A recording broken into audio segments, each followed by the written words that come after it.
Exactly right. People are getting desperate. People are getting fed up to the back teeth. As I said yesterday, I was at the Battle of Ideas at the weekend, and so many people wanted to talk about the immigration problem. Not because they're bigoted, not because they're horribly racist, it's just because they're fed up to the back teeth of seeing what's going on in this country. Let's talk to Lucy White, public policy specialist. Lucy, very good morning to you. Hi Mike, good morning, how are you? No, not bad at all. 36,734 in. And then we're being told 42 out. But it's actually not 42 out, because the 42 who have gone out are all going to be replaced by another 42 who come back the other way, right?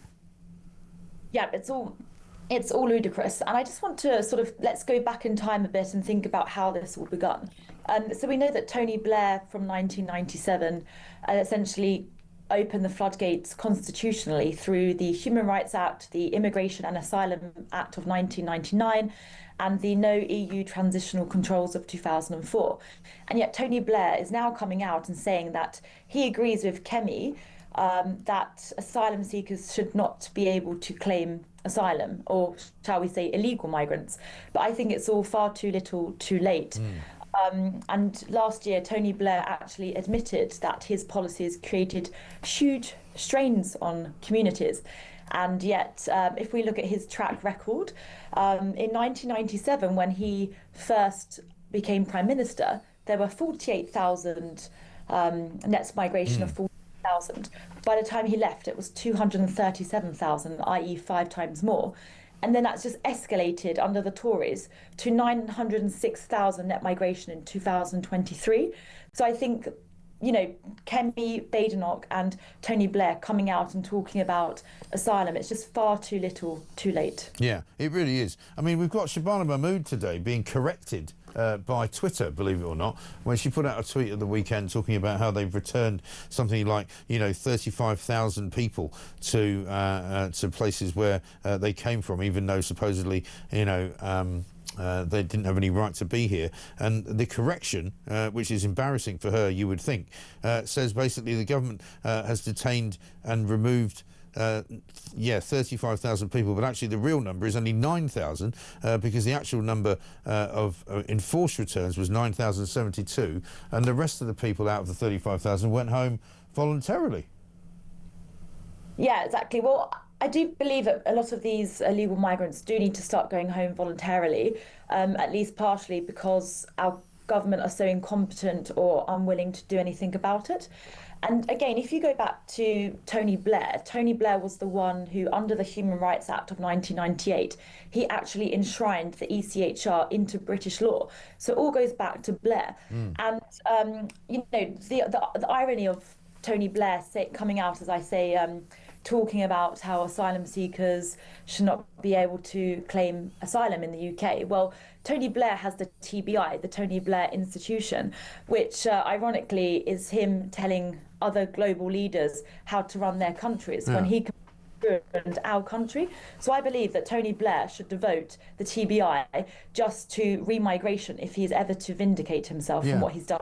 True, because I mean he was the sort of instigator of all this right back in the beginning, wasn't he? Back in sort of the 2005-2006 period when he was still Prime Minister, when he basically opened the floodgates, and he signed up, unlike most countries in Europe, but he signed up with Sweden and Ireland to a kind of a limitless number of migrants to be allowed to come and live in Britain.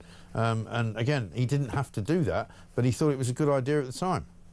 Yeah, and this is what's so incompetent, Mike, about the Home Office, and I'm always calling for the Home Office to be abolished. But if you go right back to 2010, there was Jack Straw.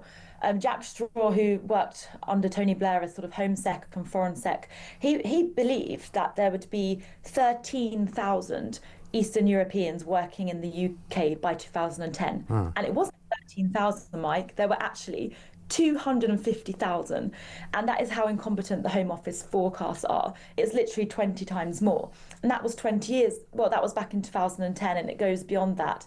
And also, if you look at 2003, interestingly, Tony Blair actually did want to reduce asylum seekers and illegal migration. And the scary part of all of this is that 82,000 asylum seekers, i.e. illegal migrants, had their claims rejected. So they actually had their claims rejected. The issue was that there was no political will to actually deport them. So we've been stuck in this loophole for over 20 years, Mike. Asylum seekers are being rejected, yet there's no political will to deport them, which is why we need to now focus on mass deportations urgently. Yeah, well, of course, everybody talks about that, doesn't they? I mean, the phrase itself, mass deportations, is now used by the Tories. Kemi Badenoch's promising it.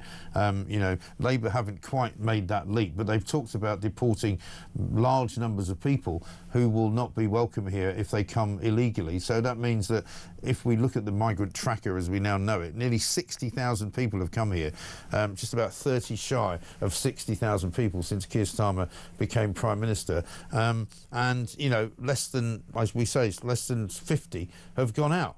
And even when they've gone out, they've still come back in. So it's a ridiculous situation, and the numbers of people surely are just getting astronomical now. Yeah, it's astronomical. And the British public have had enough. You know, every single day we cannot keep up with the number of rapes or sexual assaults that are being reported, the number of crimes, and it's just completely impacting all of our communities. And again, not to repeat the drum too much, but this all goes back to Tony Blair, because in the Immigration and Asylum Act of 1999, under Section 95, Tony Blair implemented what's called the dispersal scheme, which literally dispersed asylum seekers across the UK. And so now we need to detain and deport them. And it was Tony Blair who dispersed them across the country. And so that man is a traitor. He should never be forgiven. And the only way he could ever be partially vindicated, as I say, is by dedicating his Tony Blair Institute to remigration, because he got us into this mess. And for him to have the audacity to come out and say he agrees with deportations at this stage is just ludicrous. Yes, it really is. It's completely mad. And I mean, two more stories today about two hotel migrants, both living in a hotel in Bournemouth, one from Sudan, one from Afghanistan, both sent to jail for assaulting either a police officer or a doctor. And you just think to yourself, you know, and they're, one's 22, one's 23, you know, what are they doing here? They shouldn't be here. No, absolutely none of them should be here. And what's very sad is Bournemouth is a lovely seaside town for families that would go to the beach. And it's just completely changed the face of Bournemouth. People are scared to go there now. Locals will probably move away. You're going to see white flight out of that area. And you ask yourself, you know, it's so ludicrous that it has to almost be by design or by intention to destroy our great nation. You do have to wonder why it is that they're doing it. And as I said earlier to one of our other guests, they're meant to be doing away with using hotels, right? But they haven't stopped using them. In fact, if anything, they're using more of them. Exactly. And we know that the cost of asylum every single year is £6.4 billion. And so there's not even an economic gain to any of this. Even if you move them out of the hotels, they might be placed into community homes or flats or army bases. But the point is, we don't want them in homes or apartments or army bases. We want them out. It's not about where they are. It's just the fact that they're here in the first place. They all need to go. As Rupert Lowe is saying, we need to create a hostile environment. We cannot allow these people just to be here. We need to create a hostile environment and encourage the mass deportations plan that Rupert Lowe's Restore Britain team with Harrison Pitt have put together. And whether that's taken up by Reform UK or another political party, we just need to make sure that that plan is put into place. Well, certainly the Labour government needs to do what they say they're going to do as well, because they're the government right now, and they can adopt either Rupert's plan or just do what they said they were going to do on the tin, which is to, you know, not allow people who have no right to be here to be kicked out. Simple as that. Good to talk to you, Lucy. Thank you very much indeed. Public policy specialist Lucy White there.